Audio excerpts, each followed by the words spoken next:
Gaskiyar magana kan mutuwar Laila ta Labarina game da hatsarin da suka yi tare da ɗanta. Labarin ya ɗau ƙarfi a social media inda wasu ke tofa albarkacin bakinsu, wanda daga cikin masana'antar ɗaya daga cikin jihar Matima Makamashi ta fito ta yi tsokaci game da abin, inda ta zo take zage-zagen kan cewa lokacin da aka je gaishe da ita an samu wani bara gurbi ya ɗauko hotonta da take kan asibiti har ya watsa a social media. Magana cewa Laila ta cikin shirin Labarina ta mutu ba dai da gaske ba ne, wanda a yanzu Lailan tana asibiti, tana karkashin kulawar asibiti, kuma tabbas Laila ta samu rauni a wurare daban-daban a wannan hatsarin da aka yi.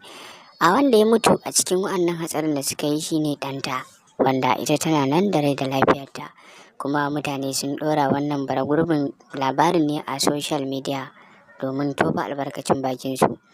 Maganar gaskiya dai Laila bata mutu ba, tana nan tana ci gaba da rayuwa a cikin doron duniya, kuma ta yi rashin ɗanta sai dai mu ce Allah ya masa rahama kuma Allah ya gafarta masa, Allah sa mai ceto ne. Kamar yadda kuka sani dai a yanzu Laila ta shirin Labarina tana buƙatar addu'ar ku ne masoyanta da kuma kowa ma wanda ya kasance musulmi ne wanda ya san kaddara. Laila ta cikin shirin Labarina kowa ya santa dai mutumiyar kirki ce wadda mutane ta samu shaidodi daban-daban. Laila ta cikin shirin Labarina wanda mutane suka fi sani da wato Maryam Waziri.